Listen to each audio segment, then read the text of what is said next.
church. Thank you, Vern. You can take as long as you want always up here. Next year we'll get you up here for a lesson, right? We'll get there. I know it's been said a few times already, but I do want to thank the speakers from up front as well.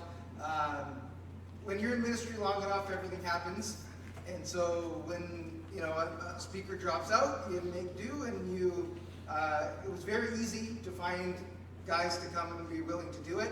I didn't get a single no, so that was great from the guys on short notice. So I thank you very much for that. I really appreciate it. It's been a great day yesterday. I think the theme has been going over well. Always when I kind of come up with something, I think, well, it makes sense to me. Hopefully it'll make sense to the other speakers, and hopefully it'll make sense to everybody else during the weekend. And so I think it did yesterday, and I'm looking forward to another great day. All right, so I want to start with a question. How big or how small does the world seem to you? Over the past 100 years, the earth has become more accessible to us in some pretty incredible ways. In 1920, reaching the other side of the globe took weeks by ship. Today, almost any two major cities on earth are connected within 24 hours of travel. You could go anywhere you want and be there tomorrow. In 1940, a round-trip ticket from New York to London cost the equivalent of several months' salary for an average worker. Today, it can often be found for less than a week's wages. In 1930, a 3-minute transatlantic phone call would have cost roughly $250 in today's money. Today, video calling someone in the Philippines or Australia or wherever is essentially free through the internet. Our reach in the world went from maybe 100 kilometers from where you were born to the entire globe in just a few generations. This massive change has had an enormous impact on how we see the world and the people in it. We are now much more familiar with other nations, their customs, their food, their languages than ever before. In Canada, we are a country steeped in multiculturalism. Stats Canada had that 23% of Canadians today were born outside of Canada as of 2021. 23%. That means that most likely you not only know several people from other countries, but your extended family may and probably do have someone born outside the country you were born in. This has brought the world to our doorstep and gives us an opportunity not only to serve the people we have a lot in common with, but to serve the world. The perception of who our neighbor is has changed over time as the world has shrunk. It gives us a much more global view of humanity. And so this afternoon, we're going to look at one of the most familiar stories in the Bible. A story that has crossed over into popular culture, that is used to describe an event that has nothing to do with the biblical message, but the world uses it anyway. A story that has been read and examined many times over the years. The story of the Good Samaritan is one that most people know at least something about, even if it's simply at a superficial level, that some guy helped another guy. So this afternoon we'll look at this story, and we'll see how Jesus wanted to relay the message of who our neighbor is and what we are to do to serve that neighbor. The parable of the Good Samaritan is a great example of showing, not telling, what it means to be a neighbor. Instead of Jesus giving a long lecture on the importance of showing love to everyone, he simply gives a story for us to relate to.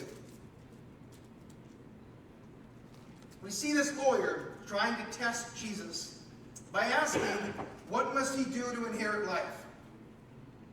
Jesus asks him, what is written in the law? How do you read it?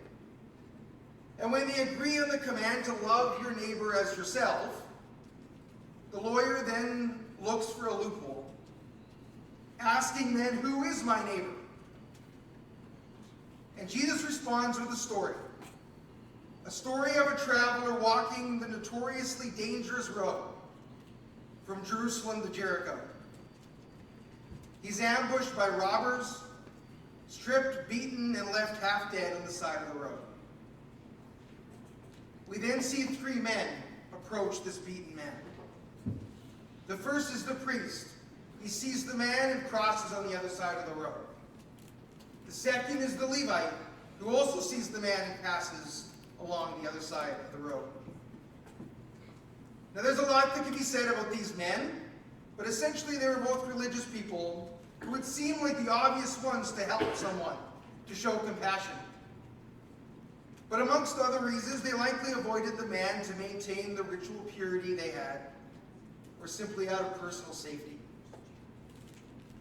Then we see the Samaritan. When he sees the man, he's moved with compassion. The twist of the story is, in that culture, as we talked about before, Jews and Samaritans were not that friendly to each other. The Samaritan was the ultimate outsider. Yet he goes above and beyond.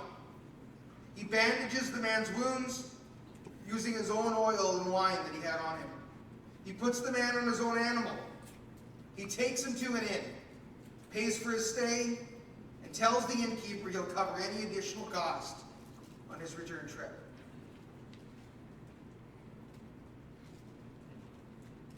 Jesus then asked the lawyer, which of these three do you think was a neighbor to the man who fell in the hand of the robbers?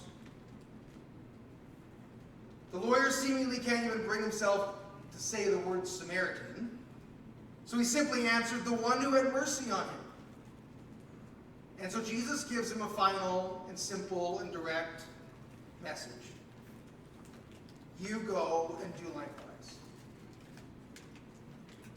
The story suggests that a neighbor isn't just a definition of who lives near you, or looks like you, or someone you're comfortable with. Being a neighbor is defined by the mercy you show to others, even those whom you may have been taught to avoid. This afternoon, we'll take this lesson and look at our world today, looking at our community and the world to see the needs of our neighbors. So how do we see the people around us that are in need? Do you look at people and think if they just worked harder, they would be in a better situation? If they didn't get caught up in an addictive behavior in the first place, they'd be okay. If they didn't waste their money on ridiculous things, they'd be able to pay their bills.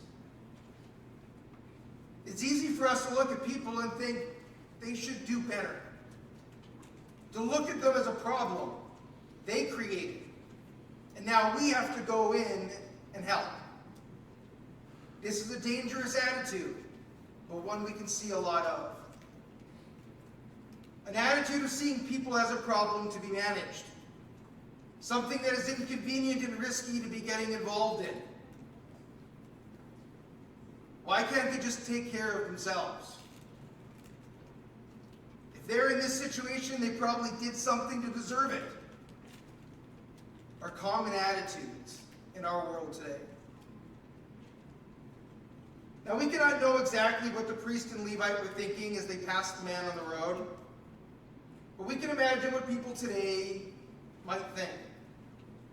And the thinking can easily go, here is this man beaten up and left half dead on the side of the road. He must have been in trouble with the wrong people, and it caught up to him. He must have done something to find himself in this situation. I've never been in this situation because I am a good person who doesn't get in fights. We can easily think of people this way, that it's now an inconvenience to stop and to help. And to think, I'm sure someone else will pass by and help. I don't really have the time anyway. It's so easy to have an avoidance attitude. Instead, we need a lens of compassion, Colossians 3:12 says, therefore, as God's chosen people, holy and dearly loved, clothe yourselves with compassion, kindness, humility, gentleness, and patience. The Samaritan who stopped and helped looked past who the person was and what might have occurred before to find himself in that situation, and just simply helped him. He showed love and compassion because he saw a person to be loved. It's easy for us to be cynical with the people around us, but it takes maturity to look beyond our own prejudices and initial thoughts and just to simply love the person. We do not know the things that are going on in people's lives without building a true relationship with them. We see the need and love the person. When we do that, we show Jesus to them. And we build opportunities then to share the gospel. There are local needs around us all the time. As people move into our communities, there is always things they need as they settle in. Finding a nice place to live, figuring out transportation, furniture, food, clothes. We can look at the needs of newcomers a little more clearly as they are new, that they may need quite a bit to settle in. But it's also crucial that we look at the needs of others that have been in our communities their whole lives. They're in need as well.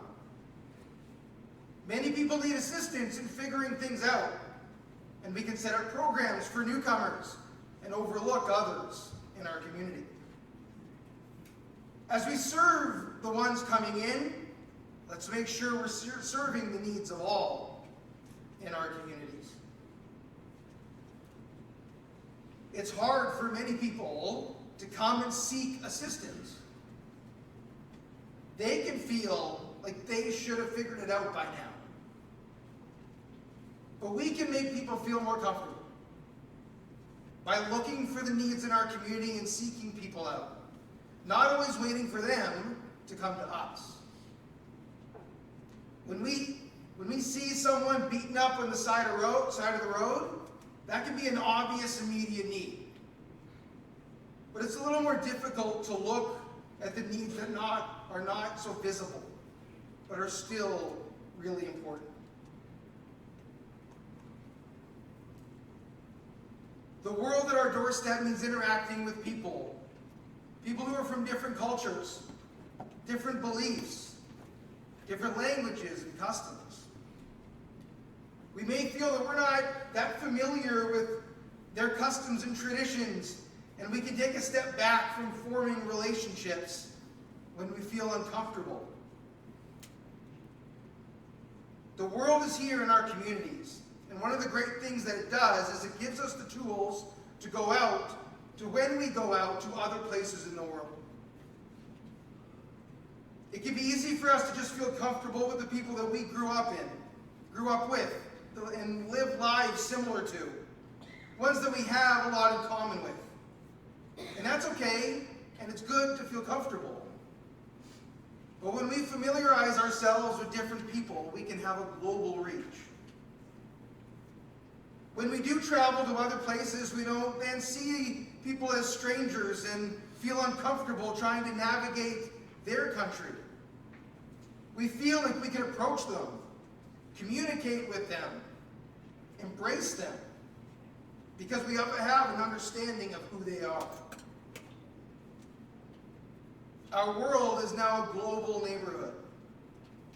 And so by building relationships in our own communities, we have an impact on places and people we've never been or met.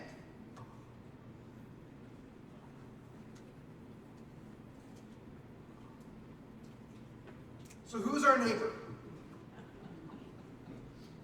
In the past, you'd see your neighbor as someone who lives directly next door to you or maybe down the street. You would see neighbors that are on the farm next to you. Your neighborhood was possibly a large geographical area, especially here in the rural areas, but were limited amount of people that you would really kind of see as your neighbors. Today, the world has changed. The view of who our neighbors are has changed. As Canadians, we can travel to almost any country in the world anytime we want. We can be anywhere in the world in a matter of hours. Our neighbors and people that we have in common with are no longer just the people in our geographic area, but can extend to people all over the world. Technology allows us to communicate and serve people all over the world. And that makes our neighbors global. So for those of us of a certain age, the men on the screen are familiar to us. Although Fred Rogers was on PBS in the States, there was a cross-border recognition of his show, and other shows like Daniel Tiger that came out of it and things like that on the Canadian airwaves. For us as Canadians, though, we may be more familiar with Mr. Dress Up there as well as children. And these two men showed what it was like to be a neighbor. Not just someone down the street or down the road, but they taught children through television how to be neighbors to everyone that we meet. One of the main points of both of these shows was to simply slow down long enough to see the value in the person standing right in front of us. Fred Rogers was a minister before he started his television show. And he wanted to shift away from the frantic children's programming of the day. Rogers would famously take off his coat and dress shoes to put on a cardigan and sneakers, showing us a way to meet people where they're at, not approaching in an intimidating way, but a friendly, gentle, neighborly way. The phrase, "Won't you be my neighbor," was not just a catchy hook, but it was an invitation. By asking the question, he wasn't just telling people what to do, he was asking for their permission to be part of their lives. Opening up us to us as children to show a friendly, gentle face. Mr. Dressup used the tickle trunk and artwork to open a world of imagination and potential, to bring the neighbor in. Both of these men spoke directly to the camera with a slow, gentle pace. And they approached topics that people may have felt uncomfortable discussing at times, and brought important ideals to a generation. Although not perfect men, of course, both men were famously the same person off camera as they were on. Proverbs 15:1 sums up this approach well. It says, "A soft answer turns away wrath, but a harsh word stirs up anger." These men had soft answers. And that's an example for us today as we approach different people. Not just when we deal with children, but when we deal with anyone in our lives.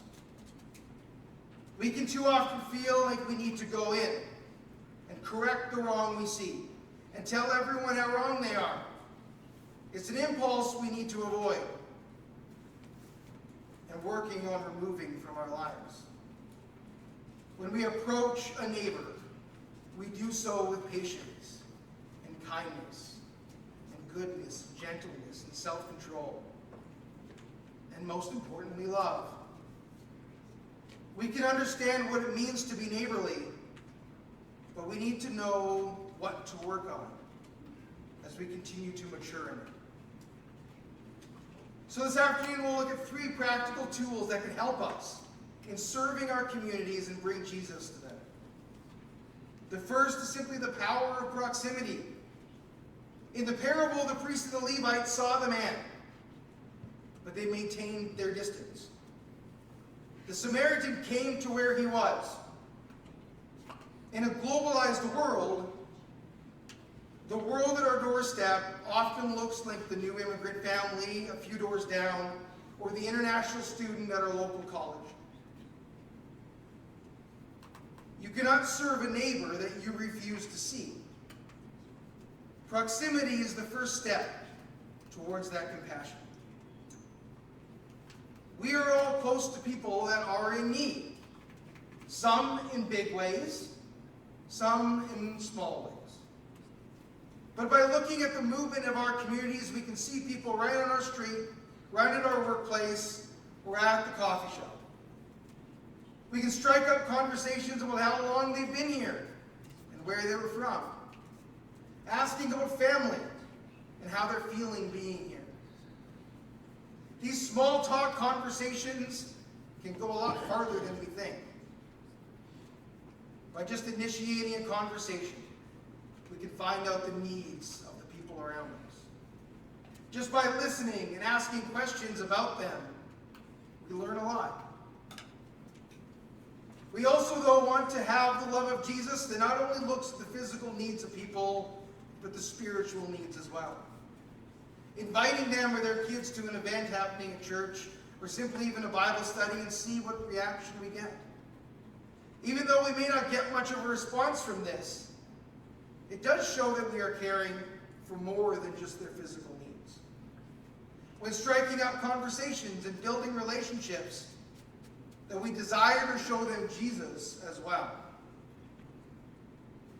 We are close to so many people that are in need, and they may be more open than we sometimes tend to think.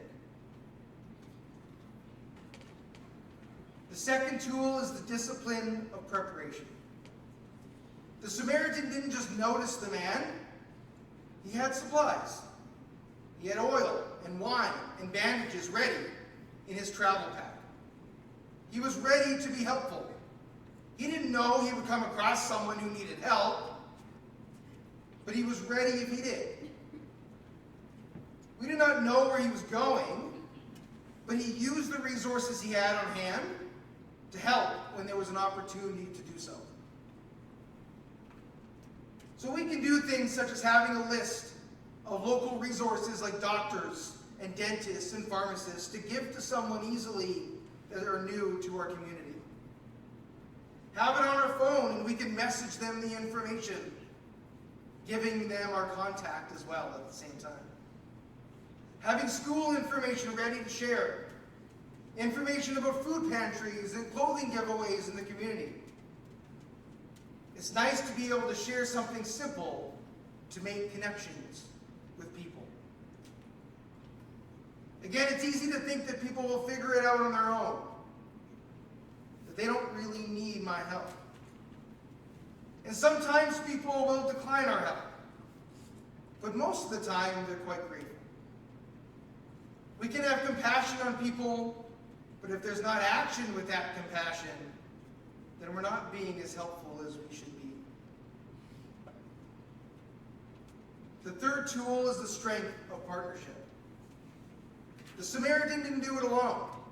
He took the victim to an inn and partnered then with the innkeeper, providing the resources to ensure the man had long-term care. This is taking the next step of not just giving them a list of resources for them to go out and figure out on their own, but if they're willing, we can go with them and we can find that dentist or figure out their driver's license or get them a ride to work. Most communities have programs to assist not just the newcomers, but everyone in our area. And so by connecting ourselves with these resources, we can help others with specific needs that they have. Many people can feel overwhelmed with the things that they need to do and not know where to go and who to talk to. We can be those people to serve these people in the ways that they need, to approach them with the things that we can help with. The lawyer asked, "Who is my neighbor?" hoping to limit his liability. But Jesus redefined neighbor, not only by those that live near us, but by whose needs we are really willing to meet. The world is at our doorstep, not so we can guard the door, but so we can open it. We are called to serve. And there are many opportunities to serve people in our communities and around the world. As we serve, we carry the love of Jesus with us.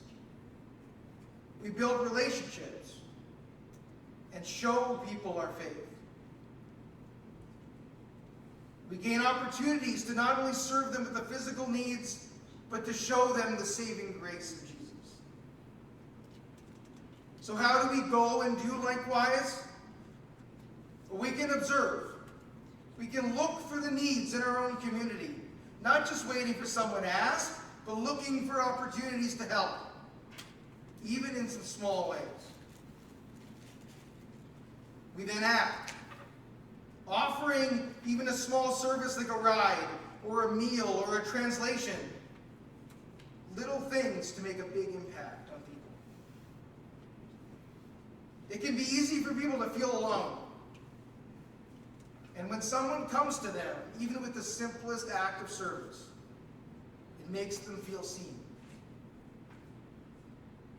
We then always pray. Prayer is a crucial part of our service.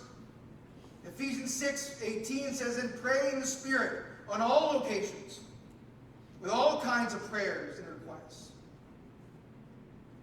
Philippians 4:6 says, "Do not be anxious about anything, but in every situation, by prayer and petition, with thanksgiving, present your requests to God."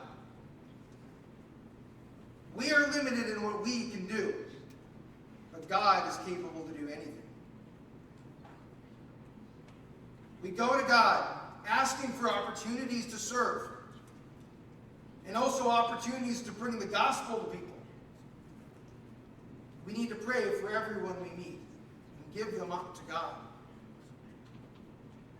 The Samaritan saw someone in need, was ready to help, went the extra mile, and showed love to someone he didn't know, but needed to be served.